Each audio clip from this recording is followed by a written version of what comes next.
Bonjour Yann, bonjour Simon, Bonjour bonjour à Michael. tous. Je suis très heureux d'être parmi vous aujourd'hui. Merci à Ibexa et à Codine de cette invitation. Je vais me présenter. Dans quelques mots, comme je vous disais, je dirige le département média de la Fédération française de golf. J'ai pour responsabilité en fait de produire et de distribuer largement l'offre de contenu de la Fédération française de golf. J'encadre en fait pour cela 2 salariés à temps plein et je manage une dizaine de prestataires dédiés à la création de contenu. Dans le cadre de cette mission, je pilote régulièrement des projets digitaux visant à faire évoluer nos plateformes numériques et on en parlera ce matin ensemble.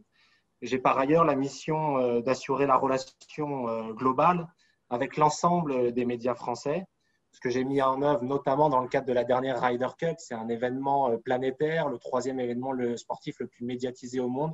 On a accueilli en 2018 en France. Donc j'ai piloté la relation avec l'ensemble des médias français dans le cadre de l'accueil de cet événement sportif planétaire. Voilà pour l'essentiel me concernant. C'est au tour de Simon maintenant de vous en dire un peu plus sur lui.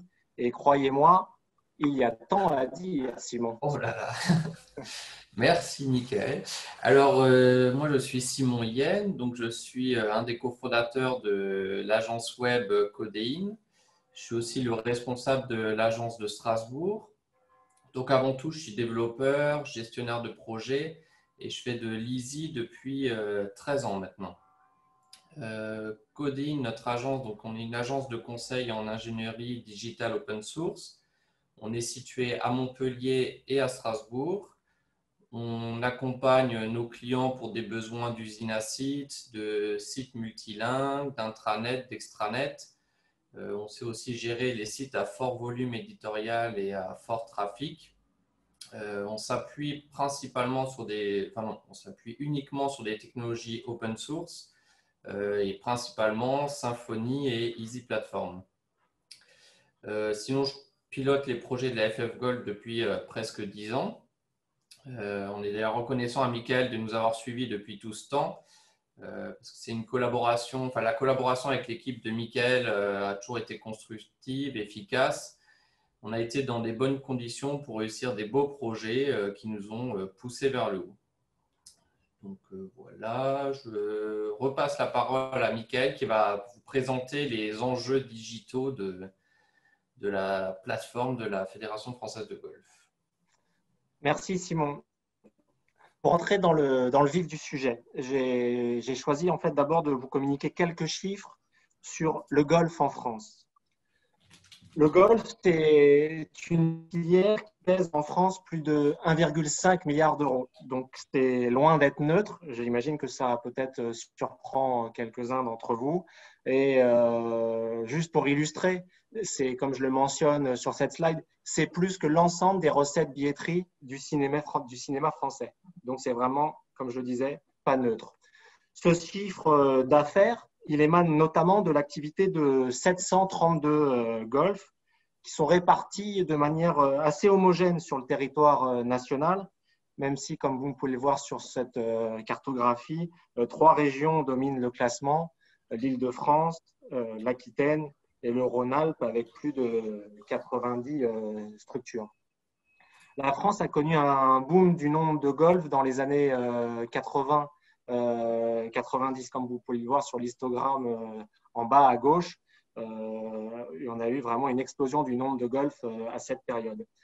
Cet accroissement du nombre de golfs, il a mathématiquement en fait entraîné une hausse significative du nombre de pratiquants pour atteindre aujourd'hui plus de 800 000 pratiquants.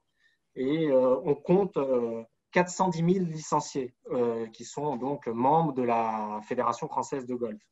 Donc, comme vous pouvez le constater au regard de ces chiffres que je suis en train de vous présenter, un grand nombre de joueurs de golf échappent à la Fédération française de golf. Et c'est bien là, en fait, l'enjeu central pour notre fédération. Notre priorité marketing aujourd'hui, c'est de transformer chaque golfeur en golfeur licencié. C'est l'ambition suprême de la Fédération française de golf. Pour ça, en fait, pour réussir cette ambition, on mise à la fédération sur plusieurs leviers. Mais principalement, nous nous attachons à renforcer l'attractivité de la licence en développant de nouveaux services. Alors pourquoi l'attractivité de la licence est si centrale à la Fédération française de golf? Parce que 80% de notre budget dépend du produit de la licence, de la vente de la licence. Donc, on est dépendant de la vente de cette licence. Donc, ça renforce la nécessité de faire en sorte que cette licence, eh ben, elle apporte des services à tous les golfeurs.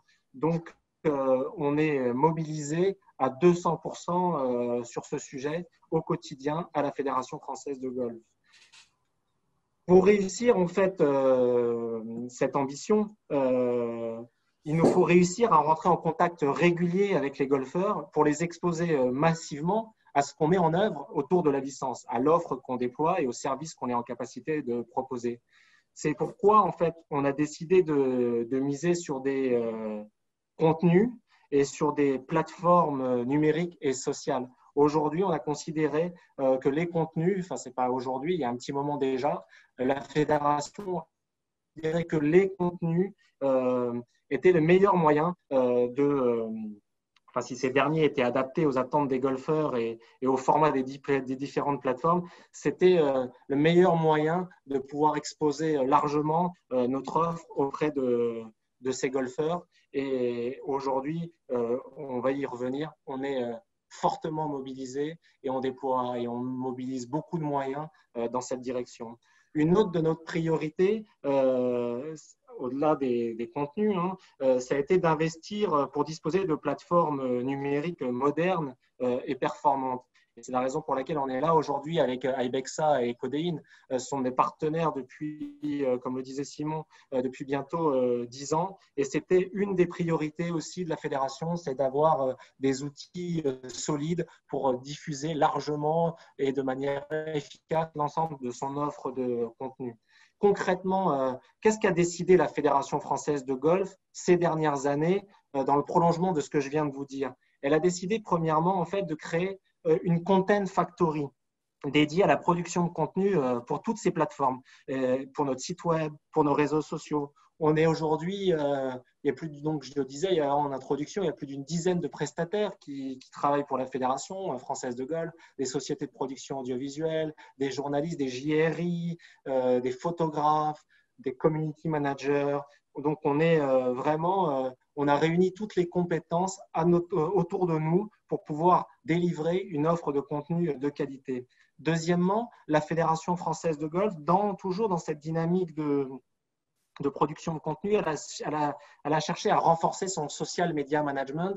C'était essentiel pour nous d'être en capacité de bien adresser la question des réseaux sociaux et de bien adresser de manière globale la question de l'engagement, de l'interaction avec la communauté des golfeurs. Et enfin, une des principale décision de la fédération, comme je l'ai évoqué un peu et brièvement jusque-là, ça a été de renforcer la solidité de notre site web et d'améliorer l'expérience utilisateur. Parce que, en fait, notre site web, aujourd'hui, c'est quoi? C'est le vaisseau amiral de la Fédération française de golf. Quelques chiffres, simplement pour illustrer mon propos. C'est le premier site de l'industrie du golf en France, le site de la Fédération française de golf. Et c'est aujourd'hui 250 000 visiteurs uniques par mois qui viennent régulièrement consulter nos différents contenus. Et puis vous allez voir, on a bien d'autres atouts aussi du côté de la fédération et de ce site internet. Et puis, ces 250 000 visiteurs uniques, ils deviennent parfois lorsqu'il y a des grands événements sur le sol français ou lorsque dans les rangs amateurs des grandes compétitions se jouent aussi, c'est que ça devient, ces 250 000, ça devient 400 000 visiteurs uniques par mois. Donc, comme vous pouvez le voir, ça génère des millions de pages vues et ça, on en est fiers et on est convaincu que tout ça participe à servir l'enjeu que je vous ai présenté jusqu'à présent. Les piliers de notre trafic, les piliers du trafic du site internet de la fédération, c'est effectivement ces contenus éditoriaux sur lesquels j'insiste depuis le début de cette présentation. Et ce n'est pas seulement que ces contenus éditoriaux, et c'est là, vous le verrez, qu'on a quelques enjeux dans la manière de concevoir nos outils. Donc, on a des contenus comme piliers, mais on a aussi les résultats de toutes les compétitions de club. Les golfeurs, les 410 000 joueurs dont je vous parlais, une grande partie de ces joueurs pratiquent le golf en compétition. Et ils viennent sur notre site internet consulter régulièrement les calendriers, mais aussi les résultats de ces compétitions de club. Ça génère une audience significative. On parle de dizaines de millions de pages vues euh, tout au long de l'année. On a aussi un espace licencié, un espace personnalisé où vous pouvez consulter vos données de compétition, votre historique, des statistiques, mais aussi votre index, qui est l'équivalent de votre niveau de jeu. Donc, vous pouvez aller consulter vos données personnelles et c'est aussi voilà, un driver de trafic significatif pour la Fédération française de golf. Et enfin, autre driver, peut-être un peu moins fort que les trois autres que je viens de vous présenter, mais aussi tous les calendriers et les scores des grandes compétitions amateurs qui sont là joués par l'élite, le haut niveau amateur français. Et ben, tout ça, ça génère aussi énormément de trafic et d'audience sur notre site internet. Et de la même manière, on est très fiers de proposer tout ça sur cette plateforme. Comme vous le voyez, c'est à la fois un site d'information avec des contenus, mais c'est aussi un site de service avec tout ce que je viens de vous exposer. Et c'est là où prend forme le plus grand défi du site web de la Fédération française de golf. En fait, notre devoir, notre responsabilité, c'est de réussir en fait le mariage entre les contenus éditoriaux et tous ces services pour présenter en fait une expérience utilisateur de qualité. Et c'est ce sur quoi on s'est mobilisé, en particulier avec les équipes de Simon, de Codéine, et en utilisant pour cela les solutions d'Ibexa. J'y viens, puisque je vais vous parler aussi de la partie un peu technique. Il y a cet enjeu d'ergonomie, d'expérience utilisateur, mais il y avait cet enjeu effectivement de disposer d'un socle technique très solide pour administrer notre site internet en contenu et pour accueillir aussi, j'en ai pas parlé là, mais des sites satellites qui sont raccrochés à l'univers de la Fédération française de golf. On accueille sur notre sol deux grands Open de France, un Open de France messieurs qui se dispute à Saint-Quentin en Yvelines au Golf National et un Open de France féminin. Ce sont des tournois professionnels qui accueillent des stars du jeu parfois. Et sur ces événements, pour ces événements, on a aussi développé en utilisant les solutions d'Ibexa et en s'appuyant sur l'expertise de Codéine, on a développé les sites de ces deux événements. C'est pour ça, et là, qu'on a fait le choix de Codéine et d'Ibexa. C'est pour répondre à ces enjeux-là qu'on est là et que je vais vous parler aujourd'hui de notre collaboration. Les solutions, en fait, on a découvert les solutions d'Easy dans le cadre d'une consultation qui a été lancée en 2011 pour la refonte de notre site Internet. Et depuis, on ne les a pas quittées un instant. Elles répondaient à l'époque à nos besoins et nous sommes convaincus, toujours aujourd'hui, qu'elles continuent de l'être. C'est au même moment, au moment où on lance en fait cette consultation en 2011, qu'on a fait la rencontre de Simon, expert des solutions Easy. Simon nous accompagne, il l'a dit en introduction, depuis plus de 10 ans, enfin près de 10 ans, sur tous nos développements informatiques. Et si ça fait plus de 10 ans, c'est pas par hasard, c'est pas par faiblesse de notre part ou par fainéantise à aller chercher d'autres prestataires. C'est parce que on a été convaincus par la méthodologie de travail. Cette méthodologie-là, elle est rigoureuse, elle est pertinente et on est très heureux d'avoir des process efficaces dans notre collaboration avec Codéine. Ils ont toujours fait preuve de réactivité. Simon le premier, mais l'ensemble des équipes qui ont été mobilisées à nos côtés vraiment fait preuve de toujours cette réactivité en chaque instant et on en est très satisfait.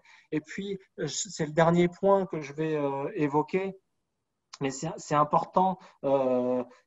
Ils ont développé avec le temps une connaissance pointue de nos problématiques et ça nous fait gagner du temps, ça nous permet d'être efficaces et pour ces raisons-là, on est content de bosser avec Codéine, on est content de bosser avec Simon et je pense que ça va continuer et en tout cas je l'espère.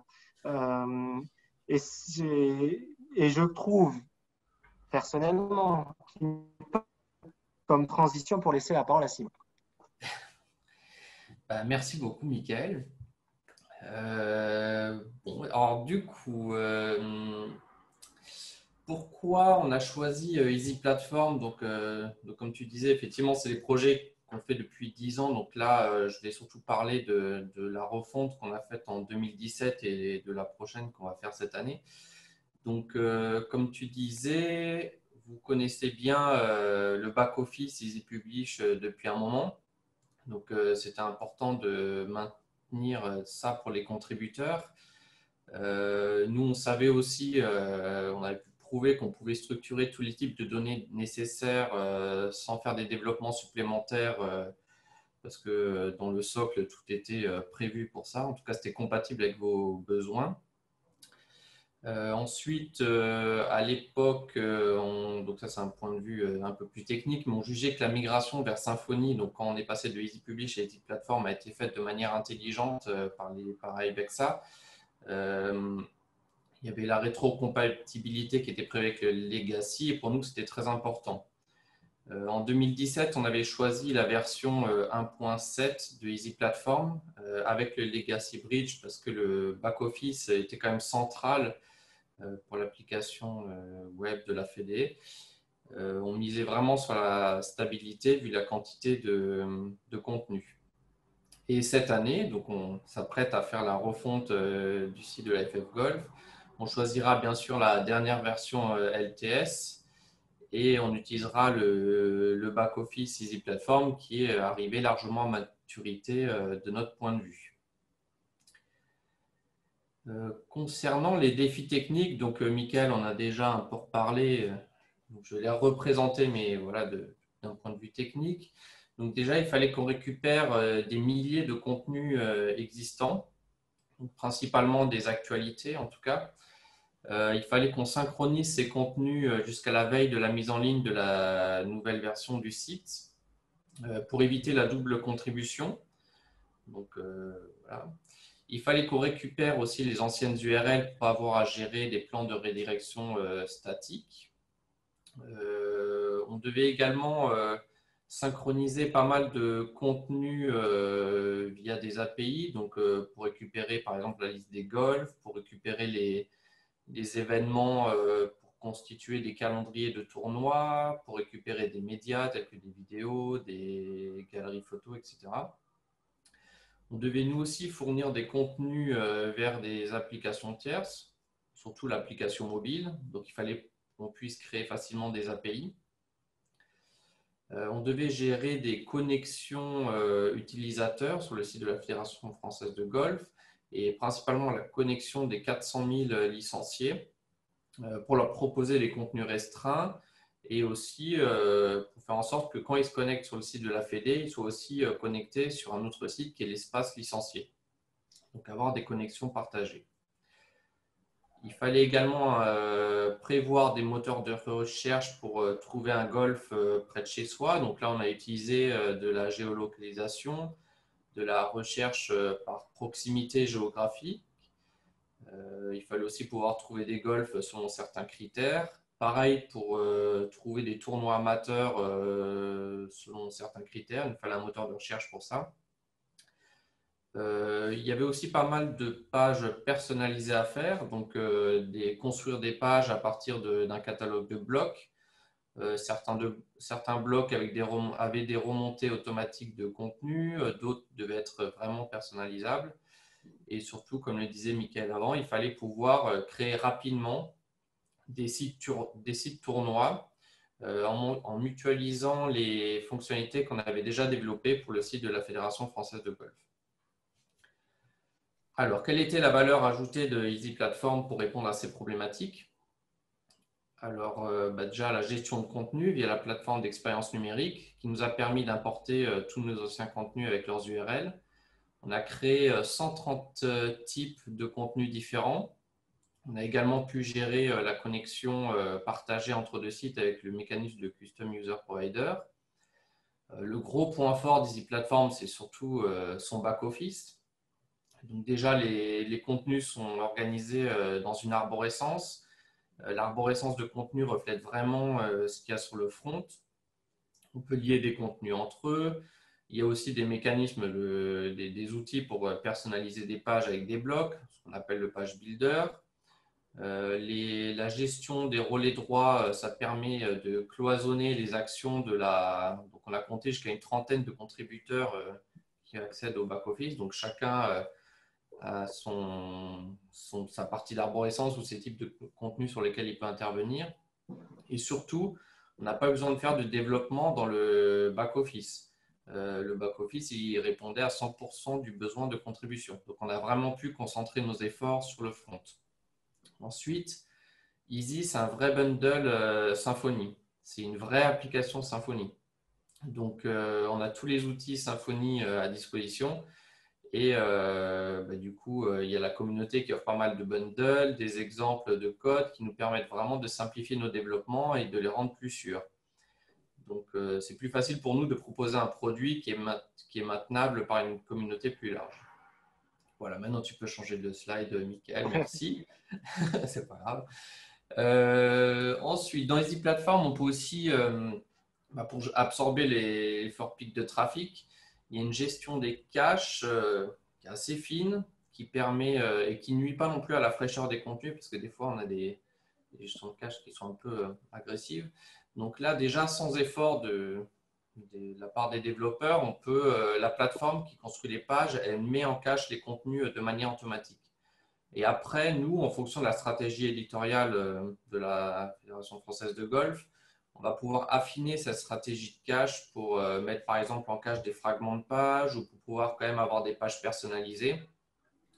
Et bien sûr, je le répète, quand on met à jour des contenus dans le back-office, ces mises à jour sont appliquées immédiatement sur le front sans qu'on fasse d'efforts particuliers. Et donc, on a une bonne capacité pour absorber des pics de visite et la mise à jour des contenus est bien impactée. Ensuite, la Easy Platform est bien compatible avec des architectures multi-front. On peut y intégrer un Solar sans problème pour accélérer les requêtes. On a pu faire des tests de charge pour valider la solidité de l'application avant sa mise en ligne. Et depuis que c'est mis en ligne, on n'a jamais eu de soucis liés à des pics de visite. Donc, voilà pourquoi on a choisi Easy Platform et qu'on continue à proposer Easy Platform à la Fédération française de golf. Donc, maintenant, Mickaël va vous exposer les résultats obtenus depuis la mise en ligne du site de la Fédé. Merci Simon. Effectivement, grâce à tout ce travail entrepris, que ce soit avec Codeine, les solutions d'Ibexa et les équipes de production de contenu de la Fédération française de golf, on a obtenu des résultats très positifs. Indépendamment des purs aspects d'audience, où nous sommes satisfaits et nous sommes aujourd'hui performants, d'autres indicateurs, ceux que je vais vous présenter là, sont très satisfaisants. Le premier de ces indicateurs, c'est les chiffres records de notre régie publicitaire. On est le seul, je crois, site de fédération sportive à disposer d'une régie commerciale intégrée et à commercialiser donc de l'espace publicitaire au-delà des partenaires commerciaux des fédérations, en tout cas de la nôtre. Et sur ce volet-là, chaque année, le chiffre d'affaires croît de manière assez significative. Et aujourd'hui, on est de loin, comme on est le premier site dans l'industrie du golf, on est vraiment de loin le premier site sur le marché qui génère un tel volume de recettes. On est devant des groupes de presse comme l'Équipe ou le Figaro qui ont décidé d'investir des verticales golf et sur ce segment de vertical golf n'arrive pas à la hauteur de la Fédération française de golf. Et c'est voilà, un indicateur super positif qui démontre la qualité et la pertinence de notre choix d'investir fortement dans les contenus, d'investir dans des plateformes solides. Et ça, c'est un signal assez fort. Autre signal positif, c'est des partenaires économiques qui sont de plus en plus attirés en fait par le brand content. Donc, aujourd'hui nos partenaires, nous discutons avec nos partenaires pour mettre en route en fait des projets de plus en plus connectés au contenu, à l'éditorial, et ça renforce le fait que la fédération se soit investie dans ce terrain-là et tous les jours, on continue à essayer de se montrer le plus créatif possible dans la grammaire de nos contenus, dans les formats de nos contenus et à destination de nos différentes plateformes et de notre site Internet. Et on a beaucoup de projets, déjà une refonte de site, mais plein d'autres projets à l'avenir centrés autour de cette problématique de contenu. Enfin, je l'évoquais tout à l'heure, hein, c'est un enjeu crucial, c'est de développer le nombre de licenciés sur le marché français et de transformer ces golfeurs qui ne le sont pas encore en golfeurs licenciés. Il faut savoir que le golf, comme je l'exposais tout à l'heure, a vécu une croissance gigantesque du nombre de ses licenciés. C'est la plus forte progression, je crois, du sport français sur les 30 dernières années. On continue à progresser malgré le fait qu'aujourd'hui, à l'échelle mondiale, des pays matures enregistrent une stagnation du nombre de leurs licenciés. C'est le cas aux États-Unis, hein, il y a 30 millions de golfeurs, c'est le cas au Japon, il y en a 11 millions. Enfin, c'est le cas dans vraiment des pays matures, que ce soit dans les îles britanniques aussi, hein, réputés pour être un pays de golf.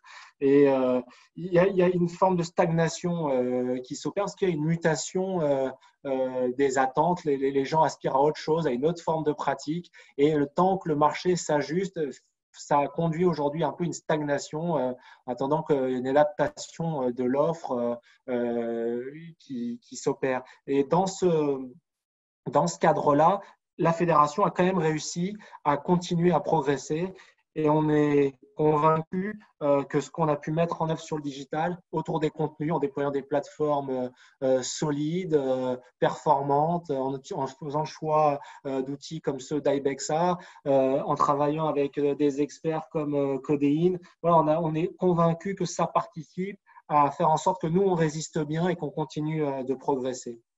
Alors, vous allez me dire demain, c'est quoi les enjeux de la Fédération française de golf?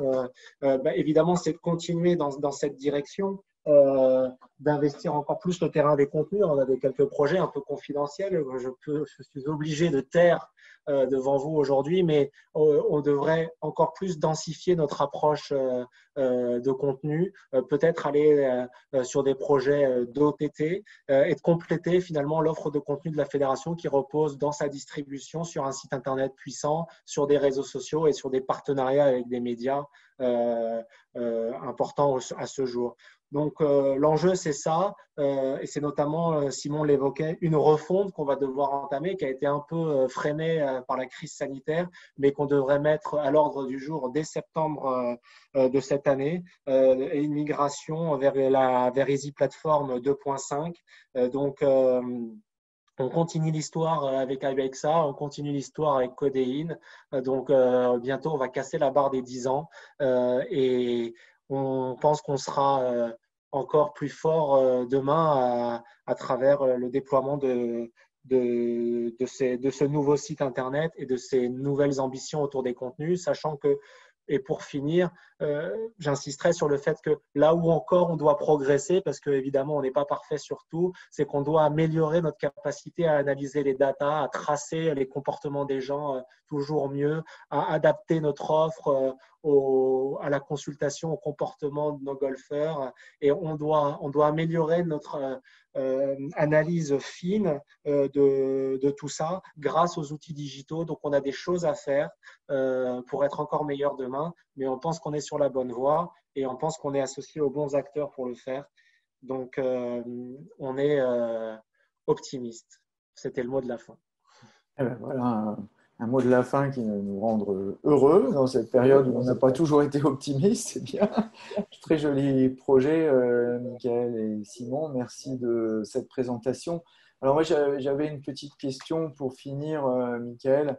Mais en fait, vous avez déjà en grande partie répondu. Parce qu'il y a la question à 300 000 $, quel est le ROI de stratégie de contenu? Et là, on avait la chance d'avoir une superbe stratégie de contenu avec un contenu vraiment premium de très haute qualité avec le golf. Et je pense que vous avez déjà un peu répondu parce qu'en fait, vous avez démontré que finalement, votre contenu, ce n'est pas seulement quelque chose pour agrémenter votre activité, c'est quelque chose qui devient véritablement central autour de ce développement. Oui, on parle vraiment de content marketing, c'est-à-dire qu'on n'est vraiment pas, c'est pas du contenu d'information, même si on traite de l'information du golf, de l'actualité du golf. En fait, la question qu'on s'est posée, c'est quel est le contenu qui va servir nos enjeux marketing. Et donc, c'est vraiment ce travail-là qu'on a opéré avec tous les prestataires de contenu qui Mhm. nous accompagnent, dont une agence qui s'appelle À l'attaque, avec laquelle on a vraiment travaillé à la refonte de notre offre il n'y a pas si longtemps. On a vraiment déployé des verticales qui nous aident dans cette ambition-là. On, on est à fond dans cette logique et on va intensifier. On a Mhm. déjà, la fédération nous a alloué beaucoup plus de moyens cette année et on va continuer à le faire parce qu'on voit tout le bénéfice qu'on en tire au quotidien, notamment dans l'engagement de nos communautés et l'interaction qu'on peut avoir avec la communauté des golfeurs. Très intéressant. Alors justement, en termes d'interaction et d'implication des visiteurs et de la communauté dans les contenus, est-ce qu'il y a des contenus qui fonctionnent plus que les autres, peut-être des contenus multimédia Aujourd'hui, on a des contenus qu'on est en train de développer autour de l'art de vivre, autour du golf. Et donc, on est très expérientiel. L'idée, c'est de proposer tout un tas d'expériences aux golfeurs autour du golf, mais enfin sur le golf et autour du golf. Et en fait, ces contenus-là sont vraiment très attractifs. Et on en a d'autres aussi. Les golfeurs sont un peu des psychopathes sur le swing de golf. C'est-à-dire qu'ils sont très attachés, très friands de tout un tas de conseils, de tutoriels pour Ouais. progresser dans leur golf. Donc, ils sont centrés un peu sur comment moi je vais réussir à progresser, prendre toujours plus de plaisir sur le parcours et quelles expériences je pourrais vivre qui vont renforcer encore plus ma passion. Et donc, nous, on est à fond là-dedans. On développe énormément de tutos. On a développé une marque d'enseignement qui s'appelle l'Académie FF Golf et on développe tout un tas de tutos pour les accompagner. Et même dans le confinement, on a été présent pendant 2 mois. On a poussé quotidiennement tout un tas de contenus pour permettre aux golfeurs d'entretenir leur swing et de s'entretenir physiquement. Et on a eu, vous ne pouvez pas savoir le nombre de messages de remerciements, de félicitations que la fédération a reçus, soit via les réseaux sociaux, via des emails qu'on a pu recevoir. C'était quotidien et ça montre bien qu'on a créé du lien et que ce lien, il est super important parce que c'est ce lien après qui nous permet d'exposer ce qu'on fait, nos services et c'est ce qui crée la relation durable et de long terme et qui nous permet de conquérir et de fidéliser des licenciés. Donc, les contenus, c'est une clé incroyable. Très belle conclusion. Le lien importe plus que le bien, comme disait Bernard Kova. C'est une belle conclusion.